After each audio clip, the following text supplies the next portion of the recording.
Alors, regardons les opérations élémentaires sur les matrices. Ça va être très rapide. Il y a l'addition entre matrices de même taille, qui est une opération très naturelle. On va additionner terme à terme. Faire un produit ou factoriser par un élément de K, où K, eh bien, c'est l'ensemble dans lequel vivent les coefficients de la matrice. Et puis, transposer une matrice. Tout ça, c'est vraiment extrêmement facile. C'est très naturel. Vous allons voir ça rapidement. Donc par exemple ici, vous observez deux matrices de même taille, A et B. Et bien voilà, A plus B, c'est défini terme à terme.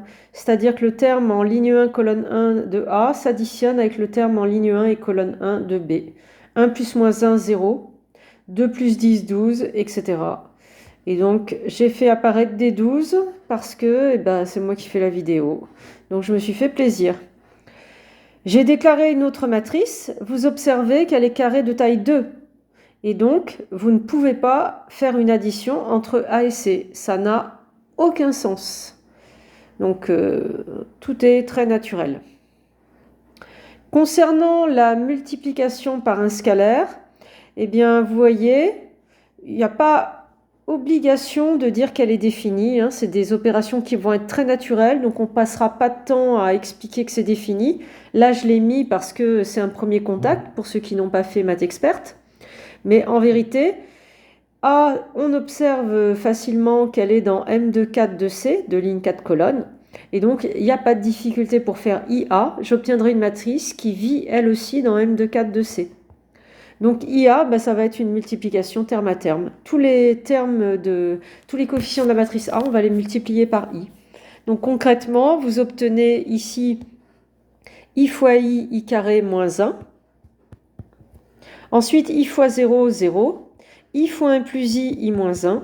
I carré moins 1. Moins I carré 1, 2I. Moins racine de 3 et 0. Voilà. Donc vous voyez, tout est très naturel. Mon deuxième exemple, c'est une matrice B qui par défaut est dans M de 3 de R. Et on peut se poser la question, est-ce que j'ai le droit de faire IB? Eh bien oui, parce que R étant inclus dans C, vous pouvez aussi considérer que B appartient à M de 3 de C. C'est vrai. Et donc, IB, ça va être défini. Il faut simplement être conscient qu'à ce moment-là, vous travaillez dans M de 3 de C, c'est-à-dire que le résultat de IB ne sera pas dans M de 3 de R. Il faut avoir bien déclaré les choses. Et donc, IB, ça va se faire terme à terme. Donc, comme pour l'autre matrice, on trouve I moins 12I,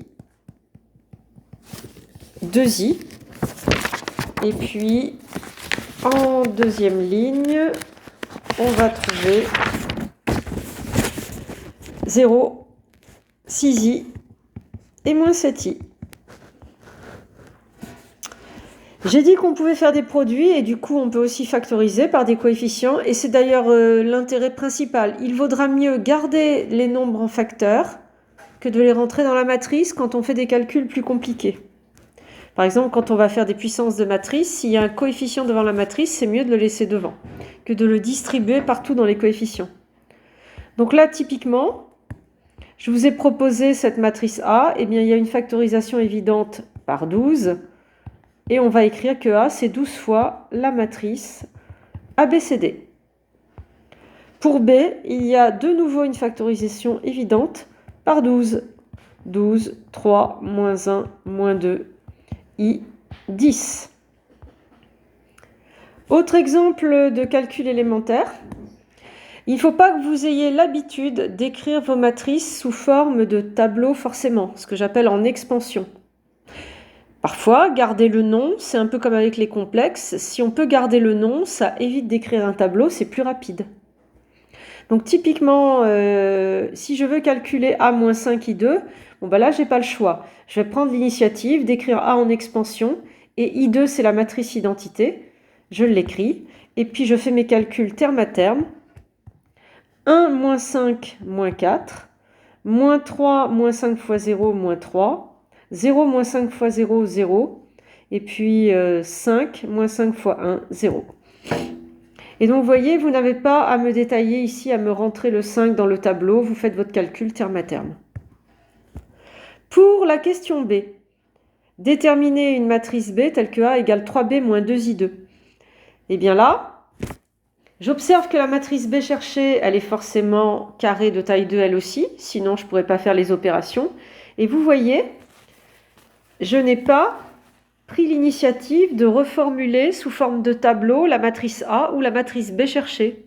J'ai gardé B comme si c'était une équation affine d'inconnu B, et je l'ai isolée. 3B c'est A plus 2I2.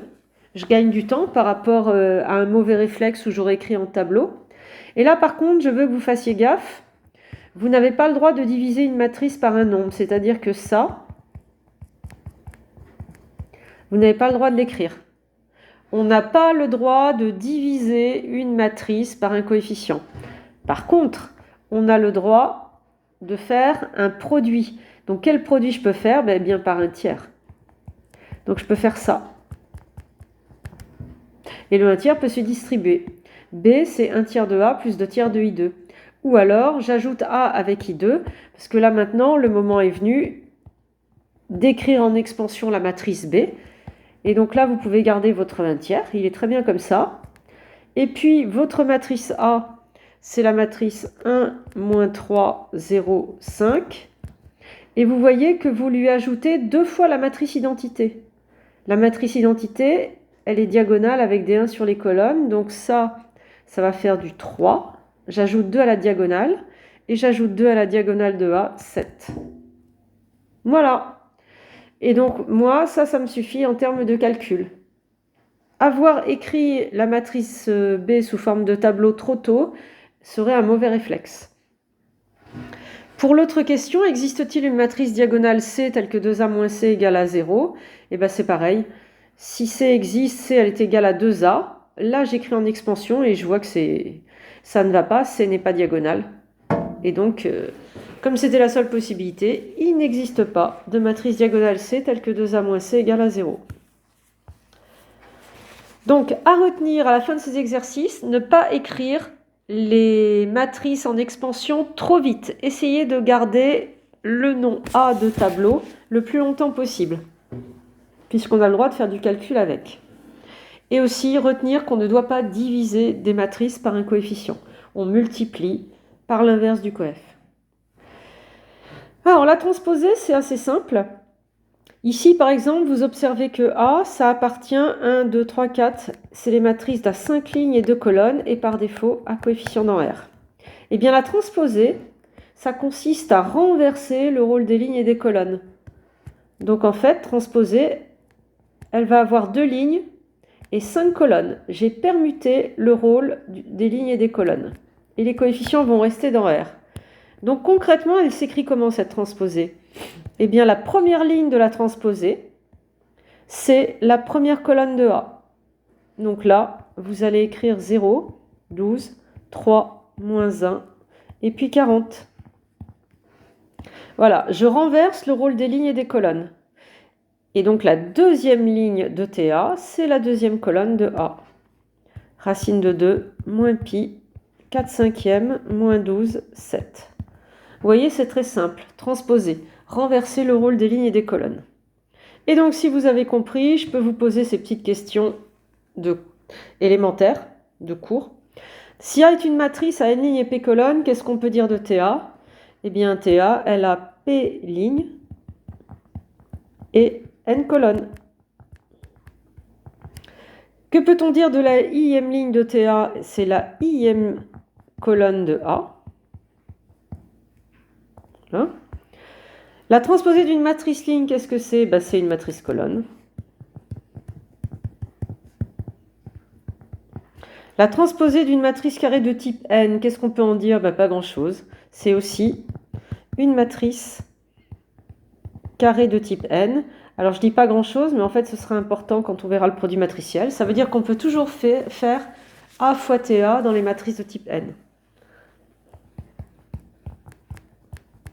Et enfin, que peut-on dire des coefficients diagonaux d'une matrice carrée de sa transposée? Ils sont égaux. Car quand je transpose, l'emplacement des coefficients diagonaux ne change pas. À bientôt pour une vidéo sur les produits de matrices.